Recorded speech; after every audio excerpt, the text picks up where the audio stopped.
నమస్తే, welcome to I news. గుండెలను పిండేసిన ఆ విమాన ప్రమాద ఘటన 270 మంది ప్రాణాలను బలిగొన్న ఆ దుర్ఘటనపై ప్రతిరోజు ఏదో ఒక కొత్త విషయం బయటపడుతూనే ఉంది. ఈ రోజు కూడా అలాంటి షాకింగ్ న్యూస్ ఒకటి వెలుగులోకి వచ్చింది. అసలు ఆ విమానం ఎందుకు కూలింది? సాంకేతిక లోపమే కారణమా? దానికి సంబంధించిన ఒక కొత్త ఆధారం ఇప్పుడు బయటపడింది.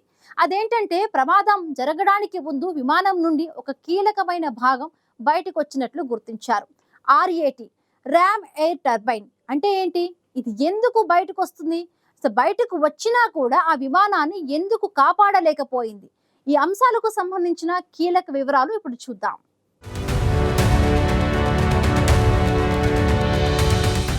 జూన్ 12 ఈ తేదీని భారత విమానయాన చరిత్రలో ఒక చీకటి అధ్యాయంగా మిగిలిపోయింది. అహ్మదాబాద్ నుండి లండన్కు బయలుదేరిన బోయింగ్ 787 డ్రీమ్ లైనర్ విమానం అకస్మాత్తుగా కూలిపోయి 270 మంది నిండు ప్రాణాలను బలిగొంది. ఈ ఘోరం దేశాన్ని దిగ్భ్రాంతికి గురిచేసింది. ప్రమాదం వెనుక కారణాలపై ఉత్కంఠ కొనసాగుతుండగా ఏవియేషన్ అనలిస్ట్ కెప్టెన్ స్టీవ్ ఒక కీలక విషయాన్ని వెల్లడించారు. ఆయన చెప్పిన దాని ప్రకారం విమానం నేల కూలడానికి కొద్ది క్షణాల ముందు దాని కింది భాగం నుండి ర్యామ్ ఎయిర్ టర్బైన్ బయటకు వచ్చినట్లు వీడియో ఫుటేజ్లో స్పష్టంగా కనిపించిందట. అసలు ఈ ర్యాట్ అంటే ఏమిటి? విమానంలో దాని పాత్ర ఏంటి?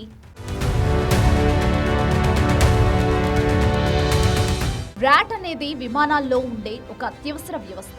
ఏదైనా కారణంతో విమానంలోని 2 ఇంజన్లు విఫలమైనప్పుడు లేదా వాటి నుండి హైడ్రాలిక్, ఎలక్ట్రికల్ పవర్ సరఫరా ఆగిపోయినప్పుడు ఈ ర్యాట్ ఆటోమేటిక్గా బయటకు వస్తుంది.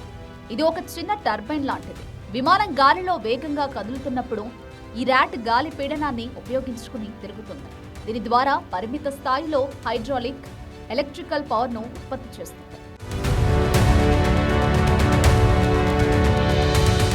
ఈ పవర్ విమానంలోని అత్యంత కీలకమైన వ్యవస్థలైన flight controls, basic instruments, communication systems కు శక్తిని అందిస్తుంది. అత్యవసర స్థితిలో పైలట్ విమానాన్ని నియంత్రించి సురక్షితంగా ల్యాండ్ చేయడానికి ఇది ఒక చివరి ఆశ.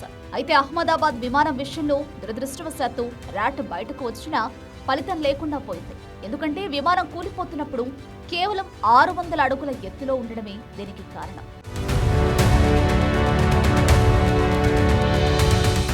ర్యాట్ సమర్థవంతంగా పనిచేయాలంటే విమానం తగినంత ఎత్తులో నిర్దిష్టమైన వేగంతో ప్రయాణిస్తూ ఉండాలి. అప్పుడే గాలి పీడనం సరిపోతుంది. ర్యాట్కు కావాల్సిన శక్తి ఉత్పత్తి అవుతుంది. 600 అడుగులు ఎత్తు అంటే చాలా తక్కువ. ఈ ఎత్తులో విమానం దాదాపు టేకాఫ్ లేదా ల్యాండింగ్ దశలో ఉంటుంది. అప్పుడు దాని వేగం కూడా తక్కువగా ఉంటుంది. ఇంత తక్కువ ఎత్తులో ర్యాట్ బయటపడినా అది పవర్ను ఉత్పత్తి చేసి పైలట్ దాన్ని ఉపయోగించుకుని విమానాన్ని నియంత్రించడానికి అసలు సమయమే ఉండదు. ఇది క్షణాల్లో జరిగిపోయే ప్రక్రియ.